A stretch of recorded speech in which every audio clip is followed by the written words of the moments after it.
Anyway, Time magazine also chose WNBA superstar CaitlinClark as their athlete of the year. But, okay, here's the problem. A lot of conservatives are having a fit over her interview, and here's what they're so mad about. Watch. Coming to the WNBA, like I've said, I feel like I've earned every single thing that's happened to me over the course of my career. But also, I grew up a fan of this league from a very young age. Like, my favorite player was Maya Moore. Like, I know what this league was about. And like I said, like, it's only been around 25 plus years. So I know there's been so many amazing black women that have been in this league, and continuing to uplift them, I think, is very important. And that's something I'm very aware. A superstar has shaken up the sports world with a bold choice that's making headlines in both the WNBA and NBA. She's opted out of the NBA's three-point contest. But this isn't just about skipping an event. This decision feels bigger. It's a statement, a stand, and a powerful message to the entire basketball community. Coast-to-coast assist. Defensively tonight. It's a long-distance delivery. Indiana wants to run. That's why Mitchell. These are the best touchdown passes that CaitlinClark slings out throughout her career. You've seen it here in the WNBA, just looking ahead, and Lexi Holmes. Is Caitlin sending a message that she's done with the NBA using women's basketball as a backdrop for their own spotlight? Or is this her way of making sure women's basketball stands tall, demanding respect on its own terms, without the NBA's shadow? Whatever her reasons, her decision has ignited heated debates. Everyone's got an opinion, and even ESPN can't stop talking about it. But before we dive into all the twists and turns of this story, a quick reminder: if you love breaking down moments like this, hit that like button, subscribe, and turn on notifications. Alright, let's unpack the drama together. I never want to stop being coached. I never want to stop being told what's right, what's wrong, no matter how good I play, how bad I play. Like, there's always things to learn, things to get better at, and that's what I love about her, is she holds me to a very high standard, and yeah, she's going to get on me because she knows there's still areas for me to improve. And, you know, this team relies on me a lot, whether it's emotionally or to score or to bring the energy. And I think that's just always something that, you know, she holds me to a high standard in that regard. And that's something. CaitlinClark isn't just a basketball player, she's a game changer. When she steps on the court, she's not just competing, she's redefining what's possible. Before her rise, the WNBA was fighting for recognition, struggling to secure a spot in a sports landscape dominated by other leagues. But since Clark burst onto the scene, everything has started to shift. TV ratings are climbing, ticket sales are skyrocketing, and, most importantly, conversations about the WNBA are finally gaining traction in mainstream culture. She brings an undeniable energy, a magnetism that turns passion into performance and curiosity into fandom. Yet, instead of celebrating her impact, some media outlets and analysts seem more focused on creating unnecessary controversy around her name. We just watched the 4 college years of CaitlinClark, and a question sticks out. What can't she do?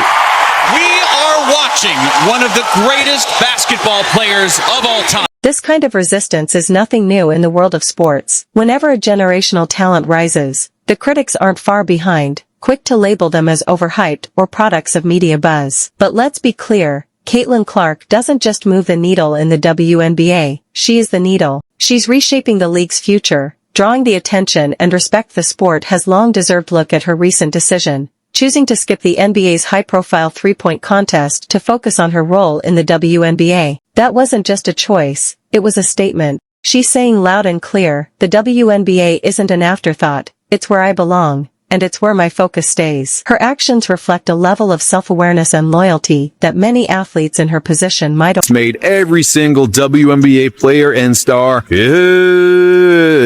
I'll get into it in just a minute, but I gotta be honest right from the start. I wouldn't be surprised if CaitlinClark won the WNBA MVP next year. Seriously, she was the first rookie since Candace Parker in 2008 to be named All-W. But not everyone is applauding her integrity. Take ESPN, for example. They're far from thrilled. They had their own narrative lined up. Caitlin stepping into the NBA spotlight, delivering viral moments to boost their brand. They wanted heated debates, highlight reels flooding social media, and endless comparisons dominating the conversation. But when she shut that door, she stepped on some toes, and now the backlash is starting to bubble up. Instead of embracing a moment that highlights the power of women's sports, The media machine is eager to spin her decision as controversial or misguided. What CaitlinClark is doing, though, is rewriting the rules. She's proving that prioritizing the WNBA isn't just the right move for her. It's the necessary one to elevate the league as a whole. And if that makes certain spaces uncomfortable, especially where women's sports are still treated as secondary, maybe that's exactly the kind of disruption we've been waiting. Podcast where we're calling a spade a spade. Great to be here with you guys today. Do you know how we all know CaitlinClark made the correct decision in telling Adam Silver to go kick rocks?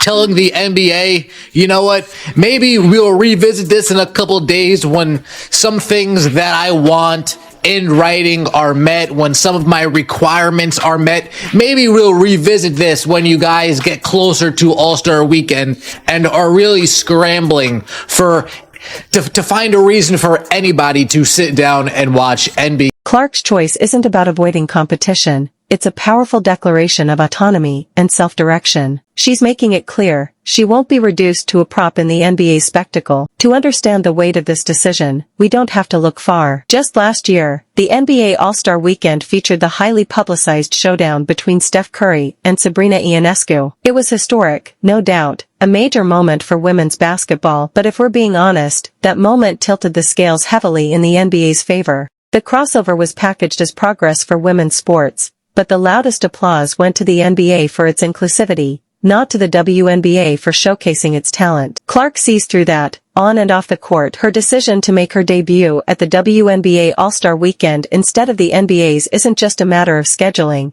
It's a deliberate stand. It's a statement that women's basketball isn't, and shouldn't be, treated as a sideshow to a bigger event.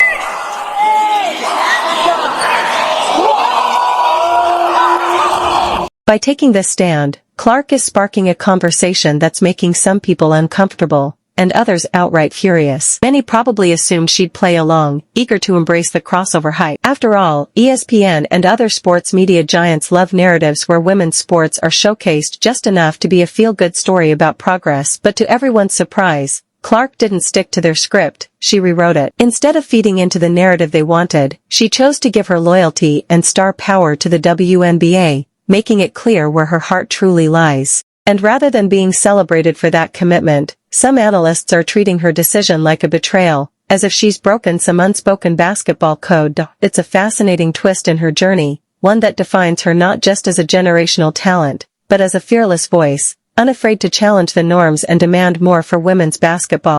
You are the first ever #1 draft pick in franchise history. How is it for you that in just your 4th full season, you've been a part of bringing the first championship to the franchise? I mean, it's what we do. Wanting to come here and just continue to chip away, understanding what it is, the goals that we wanted to achieve, and there's no other organization that I would want to do it for than here. So just very thankful. There's another layer to this story that makes it even more intriguing. Sabrina Ionescu, the New York Liberty star who went head-to-head with Steph Curry in last year's electrifying three-point contest, has also decided to sit out this year. That matchup was a fan favorite, one of the most watched events in recent memory. While Sabrina hasn't publicly explained her reasons, it's hard not to wonder, are WNBA stars like her starting to push back against the NBA's approach? Maybe they're feeling like their participation is more about providing entertainment than being genuinely valued and invested in. It raises an important question. Are these decisions part of a larger shift, with WNBA players reclaiming the narrative and demanding respect on their own terms?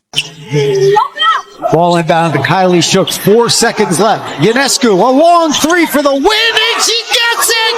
Sabrina Ionescu! The NBA knew they had struck gold with last year's three-point contest. Seeing how much attention the Curry vs. Ionescu showdown generated, they hoped to capture that same energy this year by inviting CaitlinClark. But here's where it gets interesting. Despite all the hype, Clark said no. Her focus is crystal clear. She's committed to growing the WNBA, choosing the WNBA's All-Star Weekend over the NBA's big event. This isn't just a decision, it's a bold statement. Clark is saying the WNBA is powerful enough to stand on its own, and she wants to be part of that growth. Now, it sparks some big questions. Could we see an epic showdown between Ionescu and Clark at the WNBA All-Star Game instead? Are their decisions setting the stage for a new rivalry that could take the league's excitement to the next level? One thing's for sure, This year's WNBA All-Star Game just became a must-watch. I think it's, it's just life. Everybody goes through some of the same stuff that I've gone through, and a lot of people go through a lot worse. And I just try to remind myself every single day, like, how grateful I am to be in the position that I am. And, I try to treat everybody the same way that, that I would want to be treated. And I think it just speaks to the way I was raised and my parents raised me. There's going to be good days. There's going to be bad days. Girls are fired up. I hope that's them. But yeah, I think it's just, you go with the flow a little bit, obviously I think having a good circle around me and having a small circle around me of people that I really trust, and those are the people that you can always count on and lean on. You can't talk about CaitlinClark without noticing how people constantly try to use her as a political pawn. Since the moment she rose to fame, her success has been dragged into debates about race, privilege, and bias. But let's be honest, Clark isn't the one pushing these narratives. It's the media, fueling endless comparisons to Angel Reese and stirring up noise about whether she's had special opportunities. Clark has faced criticism that has nothing to do with her skills on the court. Yet, she's chosen to rise above it all. She refuses to feed into the drama, focusing instead on what she can control, her game and her passion for basketball. What's baffling is the hypocrisy. The same people who claim she's overhyped are the first to beg her to join the NBA's three-point contest just to generate buzz. So, which is it? Is she overrated, or is she so talented that even the NBA needs her to make their event exciting? The double standards are unbelievable. Finally, Clark has spoken up. She's tired of being dragged into pointless debates.